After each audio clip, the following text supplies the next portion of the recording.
asked for medicine. Earth sent its entire battle fleet instead. The twin sons of Zarian cast their dying light across the crystalline medical towers of the Keth-Mari homeworld. Dr. Grace Velthon pressed her scaled palm against the observation deck's transparent wall, watching the empty healing gardens below. 6 weeks ago, those same gardens had been filled with her people, elegant reptilian beings whose iridescent scales could process sunlight into pure energy. Now only silence remained. The Crimson Plague had started in the Outer Rim territories. At first, the Keth-Mari High Council had dismissed it as a minor bacterial infection.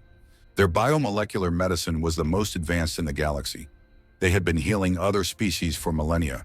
They believed they were untouchable. They were catastrophically wrong. Grace touched the neural interface at the base of her skull, her once brilliant emerald scales now showing the telltale crimson veins that marked the plague's progression. She had perhaps 10 days before the disease would shut down her nervous system completely. The chamber doors hissed open, and Chief Researcher Crixon entered, moving with the careful deliberation of someone trying to hide their weakness. Half of his body was already paralyzed, his left arm hanging useless at his side. "The morning reports, Dr. Velthon," Crixon said, his voice a raspy whisper. "We lost another 200,000 overnight." Grace accepted the data tablet with trembling hands. The numbers were beyond comprehension. Out of the 8 billion Keth-Mari who had thrived across 12 worlds just 6 weeks ago, fewer than 50,000 remained alive. The outer colonies had gone dark 3 weeks ago. "How long do we have?" Grace asked. "At this rate, perhaps 4 days. The plague has mutated again. It's attacking our nervous systems 300% faster than yesterday." Crixon collapsed into the chair beside her desk, his breathing labored. "We've tried everything, Grace. Every cure, every treatment, every piece of biotechnology we've developed over 10,000 years. Nothing works. The plague adapts faster than we can counter it." Grace nodded slowly. The Keth-Mari had always been the galaxy's physicians. They had saved countless species from extinction, healed planets ravaged by war, and brought medical miracles to the darkest corners of space. Now, when they needed healing most, all their knowledge was useless. "The Council met at dawn," Grace said quietly. "They've authorized me to send a galactic distress signal." Crixon looked up in shock. "To whom? The Vortani? The Skrell Dominion? They've already refused to help. They're too afraid the plague might spread to their own people." "To anyone who will listen," Grace replied. "The Council has agreed to broadcast an open plea for medical assistance to every known civilization in the galaxy." The two Keth-Mari sat in crushing silence. Both understood what this meant. The proud Keth-Mari Healers Union, which had never asked for help from anyone, was about to beg for their lives. "I'll draft the transmission," Grace said finally. "It will be sent within the hour." After Crixon left, Grace sat alone in her laboratory. Outside, the capital city of Zarian Prime was deathly quiet, except for the automated systems still running in empty buildings. She opened her communication array and began composing what might be her species' final message. The transmission was devastatingly simple. She described the plague consuming her people, explained how their advanced medical technology had failed completely, and pleaded for any help. Medical supplies, research data, anything, from anyone who could provide it. She mentioned no pride, no politics, no past achievements, only desperation and hope. Grace read the message 5 times before transmitting it. Then she activated the emergency broadcast system. The signal would reach every communication network in the galaxy within hours. Thousands of species would know that the galaxy's greatest healers were dying. The hours crawled by like centuries. Reports continued streaming in from their remaining colonies. The plague spread relentlessly. More cities fell silent. More of her people simply stopped. Then the responses began arriving. The first came from the Vortani Republic. Their message was diplomatic but cold. They expressed sympathy for the Keth-Mari situation, but could not risk exposing their own citizens to such a dangerous pathogen. They wished the Keth-Mari success in finding a cure and terminated the connection.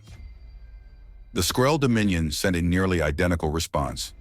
They were deeply sorry, but the risk was too great. One by one, the great civilizations of the galaxy sent their refusals.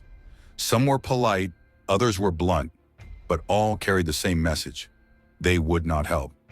As the day wore on, Grace began to lose hope. The Kethmari had healing pacts with hundreds of species. They had been trusted allies, generous partners, and peaceful neighbors for millennia. Now, when they needed help most desperately, everyone turned away. Late in the evening, Grace received a transmission that made her pause. It came from a species she barely recognized. Humans. They were newcomers to galactic civilization, having made first contact only a few years ago. Most species considered them an aggressive, primitive race from a death world, a planet so hostile it seemed designed to create killers. The message was direct and surprisingly brief. It came from someone called Commander Ravencross of the human vessel Nightingale's Hope. The commander said she had received the Kethmari distress call and wanted detailed information about the plague, Kethmari physiology, and the scope of the crisis. She promised to forward everything to her superiors immediately. Grace wasn't optimistic.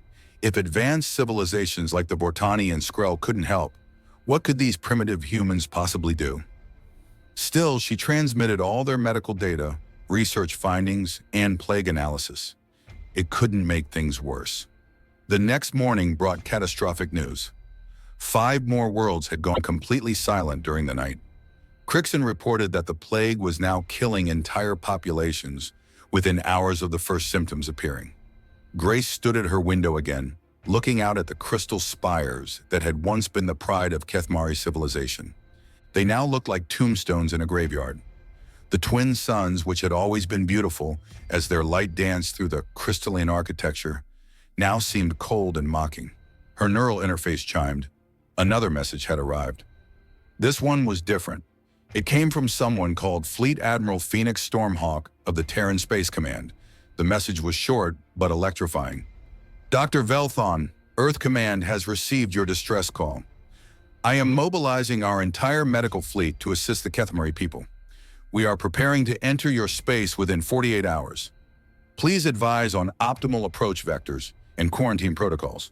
Humanity is coming to help. Grace read the message 3 times, certain she had misunderstood something. She immediately forwarded it to Crixon and the surviving council members. Within minutes, they had called an emergency session.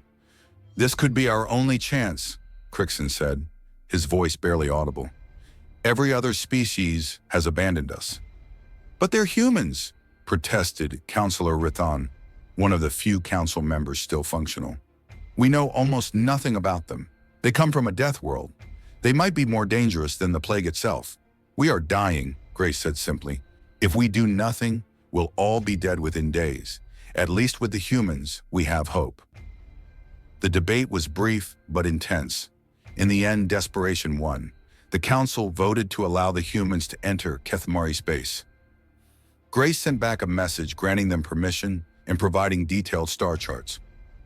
As the twin suns set over Zerion Prime, she stood at her window one final time. Somewhere in the vast darkness of space, help was coming. She only prayed that they would arrive before the last Kethmari died. Fleet Admiral Phoenix Stormhawk stood in the command center of Terra Station Alpha, studying the holographic displays showing the Kethmari crisis. The images of the dying civilization filled the screens around her, a once proud people literally fading away as their nervous systems shut down. How long do they have? She asked Dr. Atlas Voidbane, the chief medical officer of the Terran Medical Corps. Based on the data Commander Cross sent us, maybe 72 hours, Dr. Voidbane replied grimly.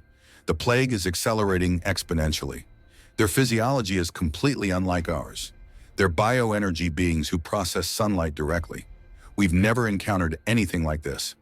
Admiral Stormhawk walked to the main communication console. Get me a direct link to Earth Command, Priority Alpha. Within minutes, she was speaking with General Cosmos Ironwill, the head of Earth's military forces. The conversation was intense but brief. Sir, we need to mobilize everything we have, Stormhawk said. This isn't just a medical emergency. This is witnessing the extinction of an entire civilization in real time. We cannot send just a few ships. Admiral, General Ironwill replied, The Galactic Council is already questioning our involvement. They think we should stay out of alien affairs. With respect, sir, people are dying. Billions of them. We have the resources to help. We should use them. There was a pause before General Ironwill spoke again. You have full authorization, Admiral. Do whatever you think is necessary. Stormhawk smiled fiercely. Thank you, sir. I won't let you down. The next few hours were organized chaos. Admiral Stormhawk activated every communication channel in the human fleet. Ships on patrol duty, training missions, diplomatic escorts, and deep space assignments all received the same message. Return to Terra Station immediately. Emergency Mobilization Order, Omega-7. Captain Damien Shadowcrest of the Destroyer Vengeance was conducting combat exercises near the Jupiter Defense Grid when he received the recall order. Sir, we're in the middle of critical weapons testing, his tactical officer reported. Abort everything, Shadowcrest replied. If Admiral Stormhawk is calling everyone back, something massive is happening. Similar scenes played out across human space. The carrier Defiance cut short its diplomatic mission to the Altarian system. The battleship Retribution abandoned its patrol route near the outer colonies. Even the hospital ships already on humanitarian missions were recalled. At the Luna construction yards, workers began the largest mobilization in human history. Every available vessel was being prepared for deployment. Medical supplies were loaded into destroyer cargo bays. Research equipment was packed into battleship holds. Hospital ships were fitted with additional beds and emergency medical facilities. Dr. Nova Blackstorm, head of Earth's Xenobiology Division, worked through the night preparing treatment protocols. We need to be ready for anything, she told her team. The Kethmari are unlike any species we've encountered. We'll have to improvise as we go. The speed of the human response shocked everyone, including the humans themselves. Within 18 hours of Admiral Stormhawk's order, over 400 ships were ready for deployment. The fleet included everything from small medical vessels to massive dreadnoughts. Meanwhile, at Galactic Council headquarters, alarms were screaming. The sudden movement of the entire human fleet had been detected by monitoring stations across the galaxy. Ambassador Zelthara of the Vortani Republic was the first to speak at the emergency session. The humans are mobilizing their entire fleet, she said, her voice tight with concern. This appears to be an invasion force, not a medical mission. Agreed, growled General Mortok of the Skrull Dominion. Why would they need battleships to deliver medicine? This is clearly a military operation disguised as humanitarian aid. The debate raged for hours. Some council members argued that the humans were using the Kethmari crisis as a pretext to expand their territory. Human civilization was too young, too aggressive, too unpredictable. Ambassador Quindar of the Peaceful Ethereal Collective tried to defend the humans. Perhaps they are simply being thorough. They are a new species. They may not understand our protocols. Or perhaps they are showing their true nature. Ambassador Zelthara replied coldly. They come from a death world. Violence is literally encoded in their DNA. The Council sent multiple messages to the human fleet, demanding explanations. They wanted to know why so many warships were being sent to a medical emergency. They questioned whether the humans had peaceful intentions. Admiral Stormhawk received these messages as her massive fleet prepared to depart. She called a meeting with her senior officers to address the situation. The Council's worried about our response, she told them. They think we're planning to invade Kethmari space. Why would they think that? Asked Commander Cross, who had joined the meeting via communication link from her medical ship. Because we're bringing the entire fleet, replied Captain Shadowcrest of the battleship Vengeance. I suppose it does look unusual. Admiral Stormhawk stood up and walked to the observation deck overlooking the massive fleet. Hundreds of ships floated in perfect formation, their lights creating a spectacular display against the starfield. Let me ask you something, she said to her officers. If your neighbor's house was on fire, would you bring just one bucket of water? No, ma'am, Captain Shadowcrest replied.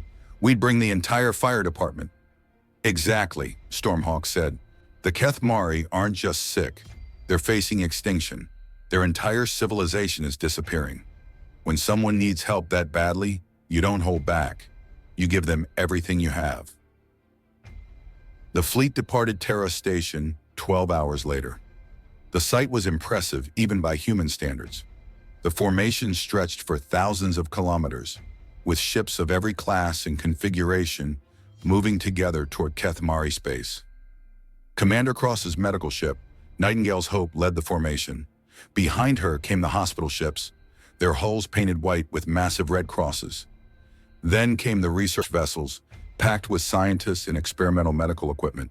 Finally, the warships brought up the rear, destroyers, cruisers, and dreadnoughts that had been hastily converted to carry additional medical supplies. As the fleet jumped to faster than light speed, Admiral Stormhawk sent a message to the Galactic Council. Her words were calm, but carried the weight of absolute conviction. To the members of the Galactic Council, we understand your concerns about our response to the Kethmari crisis. You question why we are sending warships to a medical emergency. The answer is simple: because we can. Every ship in our fleet can be converted to carry medical supplies. Every weapon system can be replaced with research equipment. Every soldier can be trained as a medical assistant. We are not bringing an invasion force. We are bringing hope. The Kethmari asked for help. We intend to give them all the help we can provide. If that means sending our entire fleet, then that is what we will do. When people are dying, you don't send just enough help. You send everything you have. The message ended with Admiral Stormhawk looking directly into the camera. Gentlemen, we have work to do. Let's show the galaxy what humans do when someone needs help. The fleet continued its journey toward Kethmari space. Behind them, Earth's orbital stations worked around the clock to prepare additional supplies and reinforcements. The human response to the Kethmari crisis had only just begun. The human fleet arrived at the edge of Kethmari space after 2 days of travel. Dr. Grace Velthon stood in the control room of the Zarian Defense Station, watching the sensor readings with growing amazement and terror. The screen showed hundreds of human ships in perfect formation, their weapon systems powered but not targeting anything. The sheer scale of the response was overwhelming. "This is not a medical mission," said Commander Vexithor, the head of Kethmari security. "Look at those dreadnoughts. They could destroy our entire remaining fleet in minutes."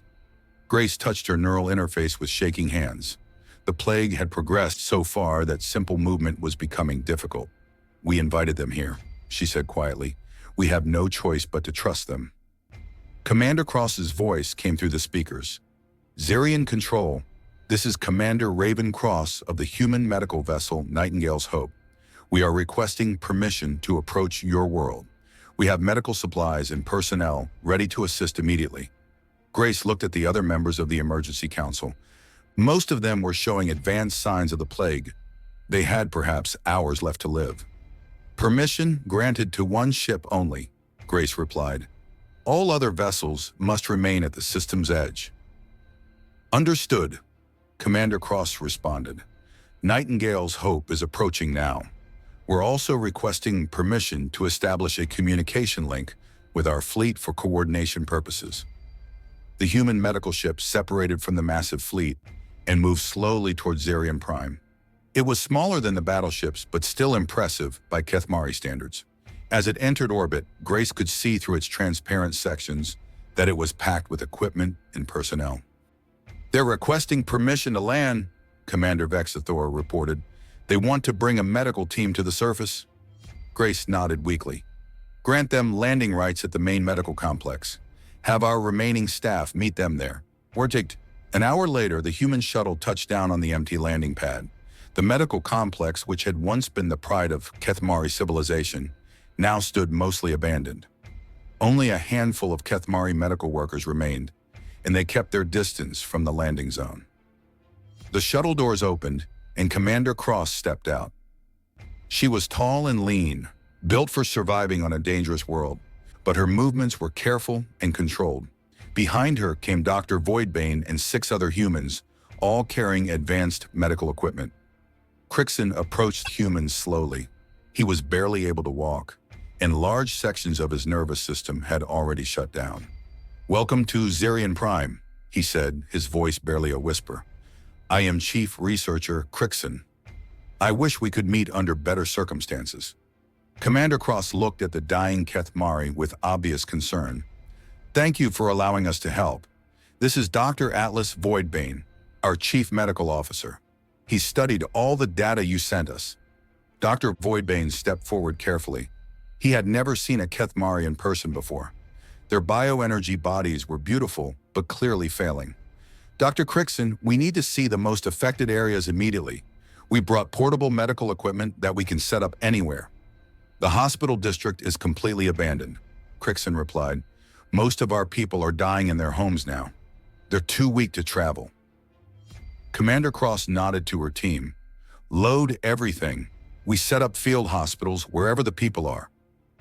The humans worked with incredible efficiency. Within 3 hours, they had established 6 medical stations throughout the city. Each station had advanced bioscanners, treatment beds, and isolation units. The humans moved through the empty streets, going from house to find survivors. Dr. Voidbane knelt beside a young Kethmari named Lixora, who was barely conscious. The child's bioenergy field was almost completely collapsed, her scales gray and lifeless. "Can you hear me?" Dr. Voidbane asked gently, using a translation device to speak in the Kethmari language. Lixara opened her eyes weakly. "Are you here to help?" "Yes," Dr. Voidbane replied. "We're going to try everything we can."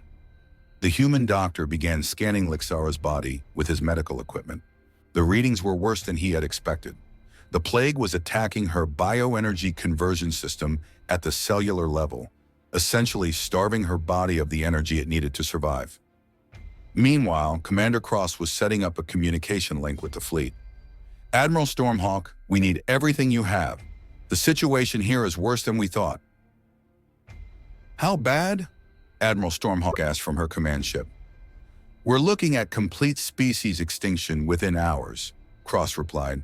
"The plague isn't just killing them, it's shutting down their ability to process energy. They're literally starving to death at the cellular level." At the main medical facility, Dr. Voidbane worked alongside Crichton and the remaining Kethmari medical staff. The humans had brought equipment that the Kethmari had never seen before. More importantly, they brought a completely different approach to medicine. "Your bioscanners are incredible," Crichton said as he watched Dr. Voidbane examine another patient. "But I don't understand how you can help us. Our biology is completely different from yours." "That's exactly why we might be able to help," Dr. Voidbane replied. "Sometimes you need an outside perspective to see what others cannot." The humans worked through the night, moving from patient to patient with gentle care. They treated each dying Kethmari as if they were made of spun glass.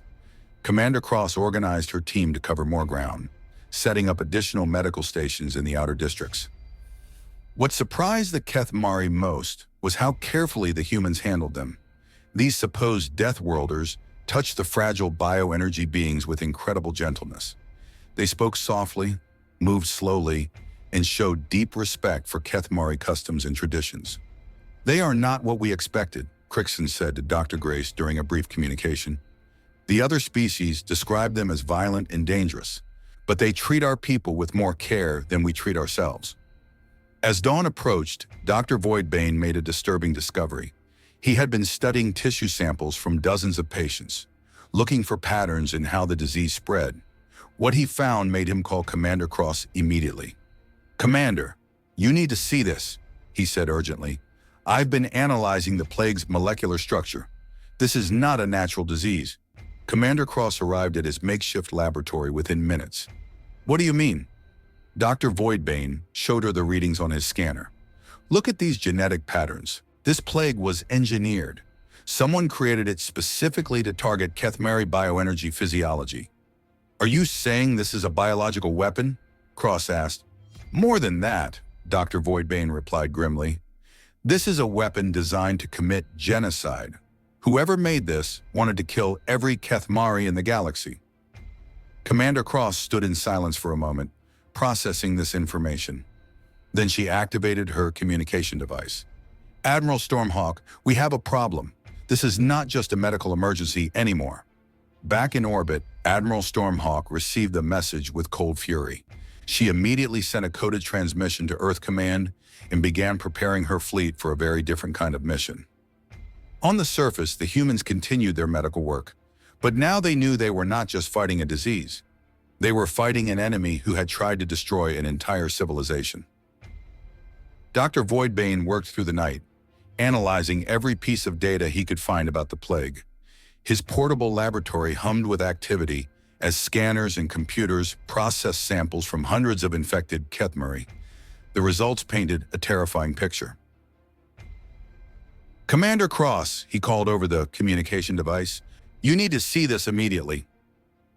Commander Cross arrived at the medical station within minutes. The streets of Zarian Prime were eerily quiet except for the sound of human vehicles moving between treatment centers. "What have you found?" Cross asked. Dr. Voidbane pulled up a three-dimensional image of the plague virus on his main screen. This pathogen has 23 different attack mechanisms. It targets specific proteins found only in Kethmari bioenergy conversion systems. No natural virus could be this precise. "How precise are we talking about?" Cross asked, studying the complex molecular diagram. "It would only affect Kethmari and maybe 3 other bioenergy species in the galaxy," Dr. Voidbane replied.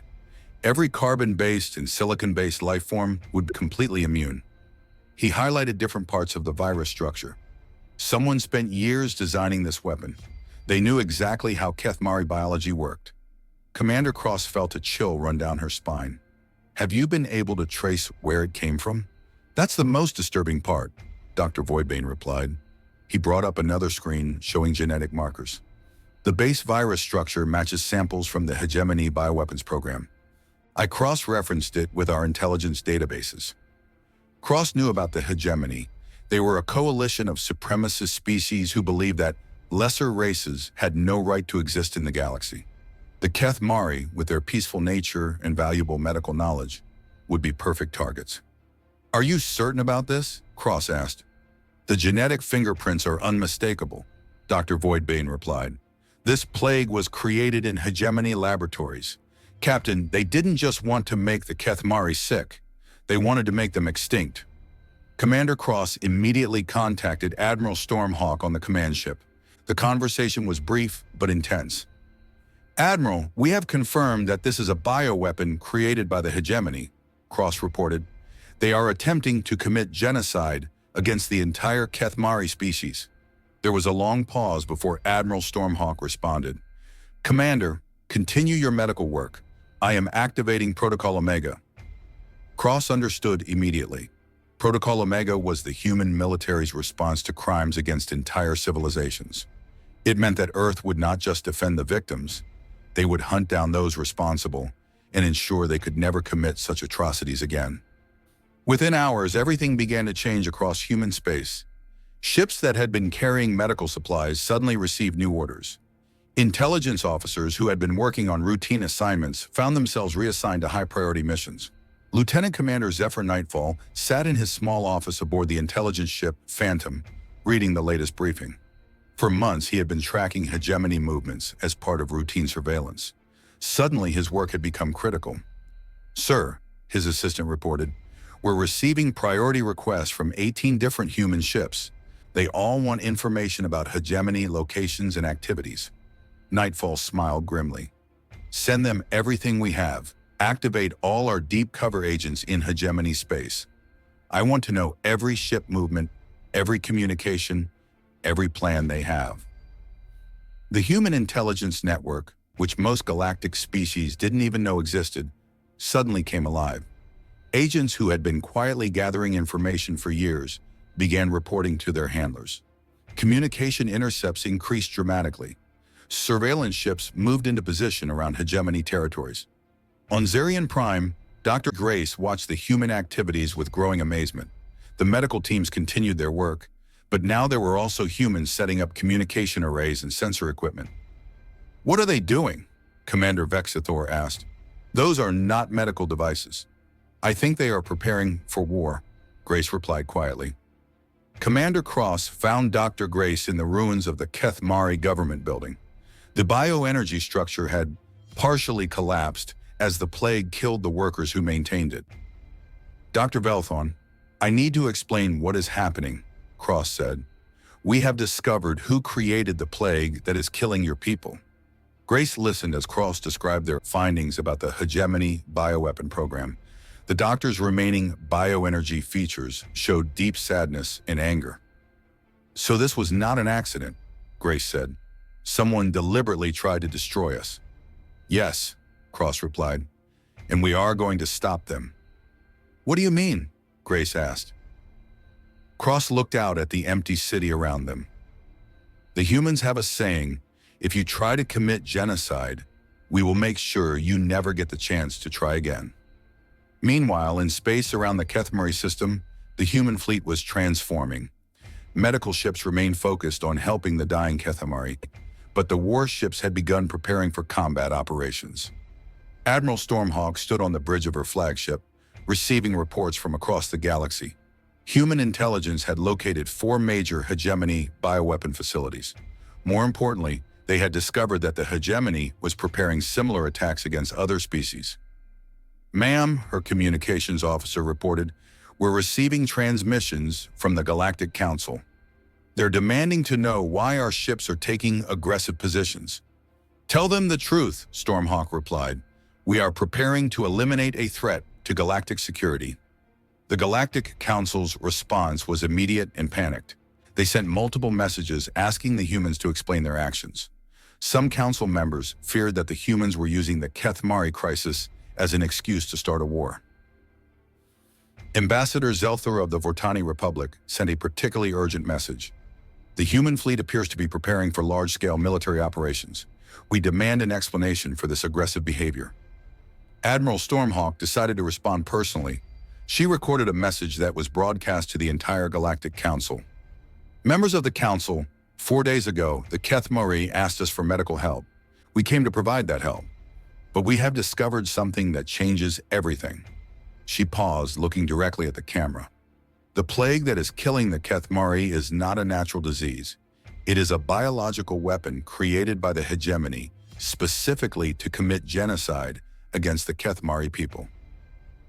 The reaction across the galaxy was immediate. Some species expressed shock and horror. Others demanded proof.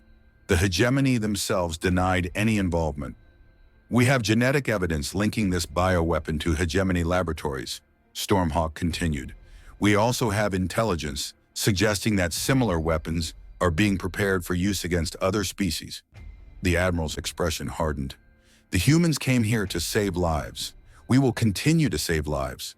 But we will also ensure that those responsible for this genocide attempt face justice." On Zarian Prime, Dr. Voidbane was making breakthrough progress with his treatments. He had developed a therapy that could slow the plague's progression, giving the Kethmari more time. But a cure still seemed impossible. "The damage is too extensive," he explained to Crixon. "We can keep people alive longer, but reversing the bioenergy system damage may be beyond current medical science." Crixon nodded sadly. "At least our children might survive long enough to see our enemies punished." Neither of them knew that Commander Cross was already coordinating with teams across the human fleet. The medical mission was continuing, but it was now part of something much larger. Admiral Stormhawk stood in the command center of her flagship, surrounded by tactical displays showing 4 different star systems.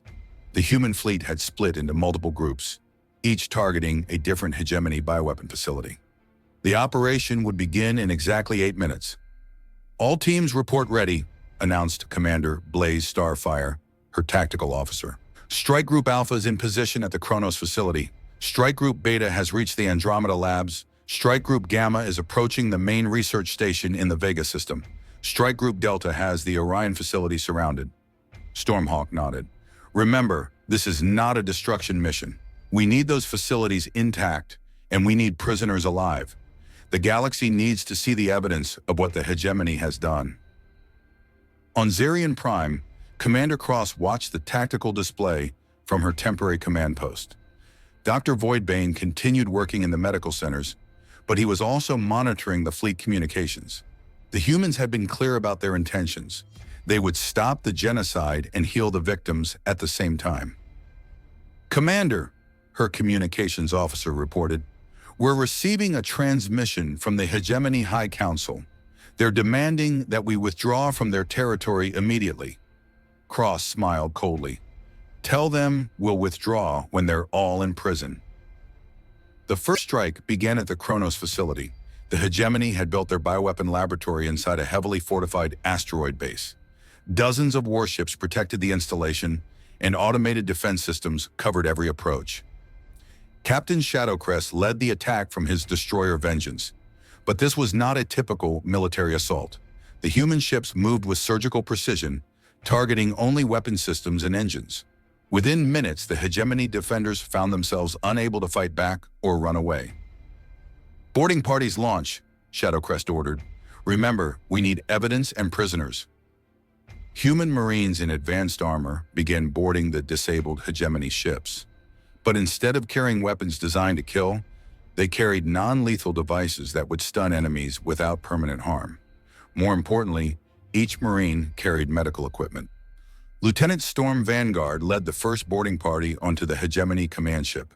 The alien crew, expecting to be killed, instead found themselves being carefully restrained and immediately given medical treatment for their injuries. Secure the bridge, Vanguard ordered. Medical team, check everyone for injuries. Intel team, download everything from their computers. The hegemony ship captain, a reptilian creature named Sektar, stared at the humans in confusion. Why are you not killing us? Because we are not like you, Vanguard replied. We came here to stop genocide, not commit it. Similar scenes played out across all 4 target systems. The human attacks were overwhelming but precise. They disabled every defender without destroying them. They captured every facility without damaging the evidence inside. At the main research station in Vega, the humans made their most important discovery. The facility contained detailed plans for bioweapons targeting dozens of different species. The hegemony had been planning to eliminate half the galaxy's population.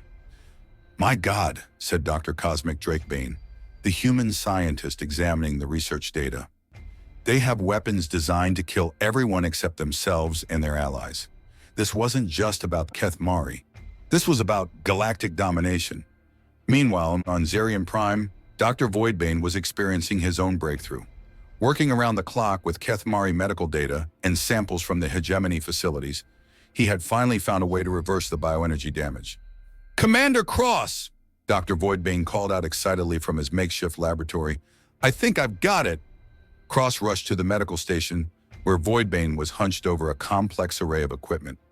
Tissue samples from captured hegemony bioweapons glowed under specialized scanners, their molecular structure rotating slowly on holographic displays. The plague attacks their bioenergy conversion proteins, Voidbane explained rapidly, but the hegemony had to build in a failsafe, a way to stop the weapon if it ever spread to their own bioenergy allies. I found the neutralization code buried in their laboratory data. Crixon, who had been barely clinging to life, managed to approach the human doctor. Are you saying there is a cure? More than a cure, Voidbane replied, his eyes bright with hope. I can reverse the damage already done to your cellular structure, but I need to synthesize a treatment compound, and I need it to reach every Keth Mari in the galaxy simultaneously. Commander Cross was already reaching for her communication device. Admiral Stormhawk, we need the entire medical fleet here immediately. Dr. Voidbane has found a cure, but we need massive distribution capabilities. Within hours, the human fleet had transformed once again. Ships that had been conducting military operations suddenly became the largest medical supply chain in galactic history. Manufacturing vessels began producing the cure compound. Hospital ships prepared for the largest treatment operation ever attempted. Dr. Grace watched from the medical facility as the sky above Zarian Prime filled with human ships. Hundreds of vessels worked in perfect coordination, some dropping supplies, while others prepared to carry the cure to the remaining Keth Mari colonies. I have never seen anything like this, she said to Commander Cross. Your people mobilize as if this were your own species dying. Cross looked up at the impressive fleet. To us it is. When someone asks for help, they become our responsibility. The treatment began at dawn. Human medical teams moved through every surviving Keth Mari settlement, administering the cure with the same gentle care they had shown from the beginning. Within hours, the results were miraculous. Lixara, the young Kethmari who had been dying when Dr. Voidbane first examined her, opened her eyes as her bioenergy field began to glow again. Her scales, which had been gray and lifeless, started showing their natural iridescent colors. "The tingling is stopping," she whispered to Dr. Voidbane. "The cold feeling is going away." Similar scenes played out across 12 worlds as the human fleet delivered the cure to every Kethmari survivor. The magnificent crystal cities began to glow again as their inhabitants recovered. Gardens that had withered started blooming as Kethmari who could process sunlight once more began tending them. But the humans weren't finished. Admiral Stormhawk had received the complete intelligence from the captured hegemony facilities. The bioweapon program had been much larger than anyone suspected. They had weapons designed to target 47 different species. "Admiral," reported Commander Starfire, "intelligence analysis is complete. The hegemony had planned to eliminate 60% of all galactic life forms over the next 5 years." Stormhawk studied the tactical displays showing hegemony territory. "Then we need to make sure this never happens again." The Galactic Council was in emergency session as reports flooded in about the human operations. The evidence from the captured facilities was undeniable. The hegemony had been planning genocide on a galactic scale. Ambassador Zelthara of the Vortani Republic stood before the assembled delegates. "The humans have provided us with irrefutable proof that the hegemony created bioweapons designed to kill dozens of species, including my own people." The representative from the Skrull Dominion nodded grimly. "Our scientists have analyzed the captured data. These weapons would have killed 90% of our population." Amen. What shocked the Council most was discovering how many species had been targeted. The hegemony's master plan involved systematically eliminating any civilization that might oppose their rule, leaving only subservient species alive. Egan's, Ambassador Quindar of the Ethereal Collective, asked the question everyone was thinking. "What do we do now? How do we ensure this never happens again?" Admiral Stormhawk's response came in the form of a formal declaration broadcast to every civilization in the galaxy. "Citizens of the galaxy, today we have prevented the greatest genocide in galactic history. The hegemony attempted to eliminate dozens of species using biological weapons. We have captured their facilities, arrested their leaders, and secured their research data. But our work is not finished. Humanity hereby formally establishes the Galactic Defense Initiative. Any species that attempts genocide against another will face the full force of the human fleet. Any civilization that targets innocents will be stopped. We came to the galaxy as explorers and friends, but we will not stand by while others commit atrocities. From this day forward, humanity will be the galaxy's shield against those who would destroy innocent life." The reaction across the galaxy was immediate and varied. Some species expressed gratitude for human protection, others worried about human power. But the message was clear. The newcomers from Earth had appointed themselves as the galaxy's guardians. On Zarian Prime, the recovery continued at an amazing pace. Dr. Grace, now fully healed and standing in her crystal laboratory, looked out over the bustling city. Kethmari were returning from evacuation shelters. Children were playing in the healing gardens, and the bioenergy architecture was glowing brighter than ever. "The population reports are remarkable," Crixon told her. His paralysis had completely reversed, and he moved with the fluid grace typical of their species. 47 million survivors on this world alone. The cure worked on everyone. Commander Cross entered the laboratory, but she was preparing to leave. The medical emergency was over, but her ship was needed elsewhere. "We've received reports of other species being attacked with similar bioweapons," Cross explained. "The hegemony had already deployed several other pathogens before we captured their facilities." Dr. Grace understood immediately. "You're going to help them too." "It's what we do," Cross replied simply. "Besides, we have the cure templates now. Stopping these weapons will be much easier." As the human medical fleet prepared to depart Kethmari space, something unprecedented happened. Ships from dozens of species began arriving at Zarian Prime. The Vortani sent their fastest vessels. The Skrull Dominion dispatched medical ships. Even species that had previously refused to help the Kethmari now came offering assistance. Ambassador Zelthara herself arrived on a diplomatic vessel. She met with Dr. Grace in the rebuilt government complex. "The Vortani Republic owes the Keth Mari an apology," she said formally. "We turned away when you asked for help. We were afraid, and we let fear make us cowards." Dr. Grace accepted the apology with grace, but she was more interested in the future. "What matters now is that we work together to prevent this from ever happening again." The transformation was remarkable. Species that had ignored the Keth Mari crisis now competed to offer aid. Medical supplies, research data, and volunteer personnel poured in from across the galaxy. But everyone understood that the real change was because of humanity. Admiral Stormhawk stood on the observation deck of her flagship, watching the massive fleet prepare for departure. The medical crisis was over, but new challenges awaited them across the galaxy. "Admiral," Commander Starfire reported, "we've received distress calls from 17 different species. The hegemony managed to deploy bioweapons to multiple systems before we stopped them." "Then we have work to do," Stormhawk replied. She activated the fleet-wide communication system. "All ships, this is Admiral Stormhawk. Our mission here is complete, but our responsibility continues. The galaxy has seen what happens when civilizations stand alone against evil. From now on, no one stands alone." The human fleet began departing Keth Mari space, but they left behind something that would change the galaxy forever: hope. More importantly, they left behind the promise that genocide would never again go unpunished. Dr. Grace watched the human ships disappear into faster-than-light travel. Around her, the crystal spires of Zerion Prime gleamed in the light of twin suns, and her people moved through the streets with renewed purpose. "They saved us," Crixon said, standing beside her. "They did more than that," Grace replied. "They changed everything. The galaxy will never be the same." As the last human ship vanished from their sensors, a new transmission arrived. It came from Admiral Stormhawk herself. "Dr. Velthon, the human fleet is establishing permanent medical stations throughout the galaxy. If any species ever faces a crisis like yours again, we will respond immediately. You asked for medicine, and we learned that sometimes the best medicine is making sure the disease never spreads again." The message concluded with words that would be remembered throughout galactic history: humanity keeps its promises, all of them. Across the galaxy, the news spread rapidly.